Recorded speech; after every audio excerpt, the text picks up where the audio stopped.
His Excellency Minister Kurz, dear colleague Ambassador Walter, Director of the Diplomatic Academy Ambassador Redner, distinguished participants, ladies and gentlemen.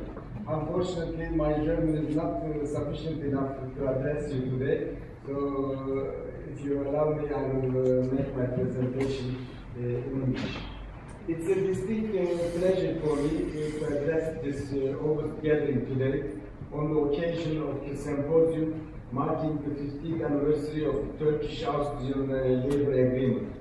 I would like to extend my cordial thanks to His Excellency Minister Kurz and his team for organizing this important event and for the kind invitation extended to me. At the outset, let me also convey best wishes and greetings of Minister Datum, who is unable to be with us today in view of the unfolding recent developments in our region.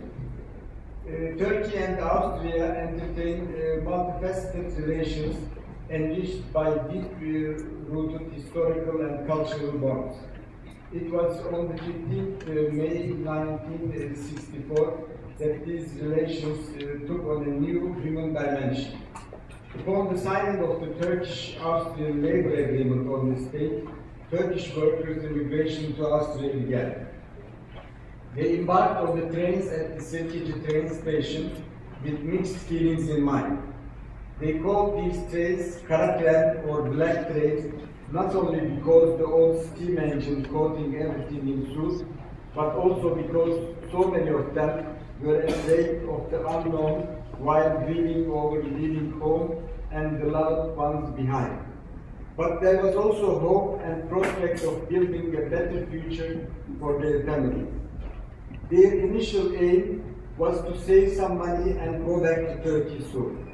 Their Austrian hosts also considered that these people were happy here to stay for a short span of time and return to their motherland.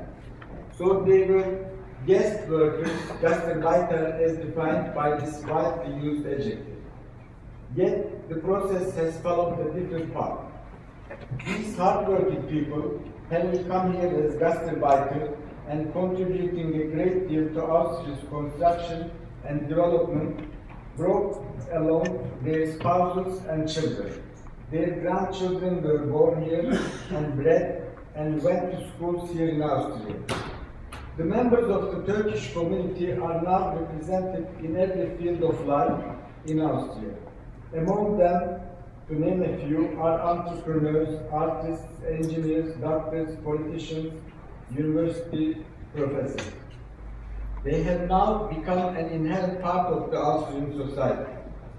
What then started as a journey of hope has culminated in a success story. Today, the Turkish community in Austria, while numbering almost 300,000, constitute a sound human bridge between our two countries. The Turkish workers' immigration to Austria not only constituted an economic added value, but also proved to be a unique social experience that paved the way for cultural exchanges and mutual understanding. The Turks, representing a proud nation of vast historical and cultural accumulation, have enriched Austria's social and cultural life. And we are glad to see that this is also recognized and appreciated by our Austrian friends. Austria, while providing our people at first with bread and butter, has then become a second heimat for them. We are thankful for them. It is noteworthy today that many of the Turks living here bear Austrian citizenship. Dear guests, while taking stock of the past 50 years, we should bear in mind the fact that the Turkish community living in Austria still face some problems, mainly in education and in employment. We should spare no effort to remedy these shortcomings. The higher the education level is, the brighter the prospects are. In a nutshell, education is the sole key for the realization of the real potential of the Austrian-Turkish community. In this regard, we are all cognizant of the importance of learning German, well, and we are encouraging them to do so for better integration.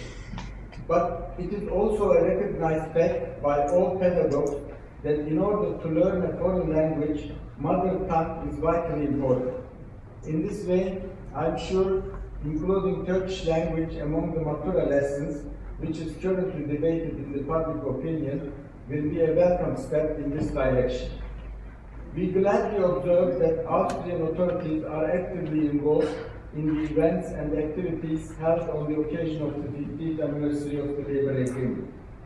Especially the Ministry for Europe Integration and Foreign Affairs, after having incorporated the integration file into its portfolio, with the advent of His Excellency Mr. Kurz as the Minister, has been very supportive in this regard.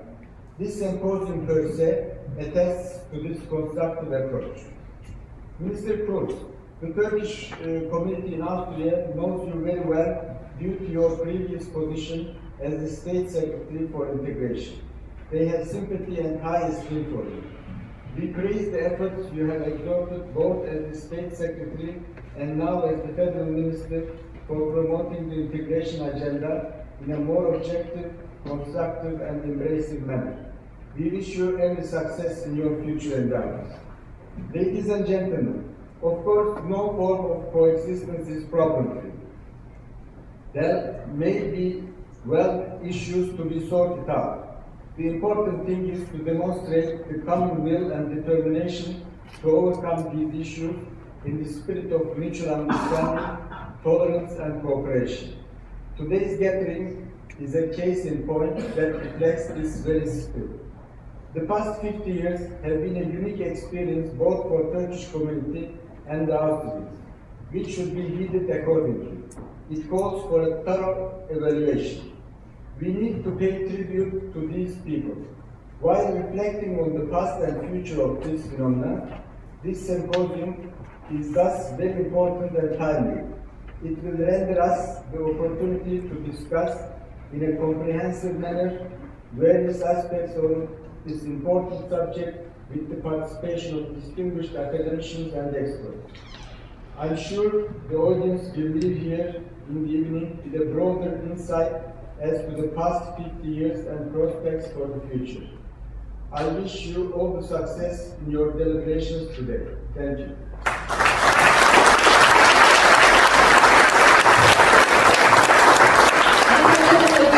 Thank you very much for your speech.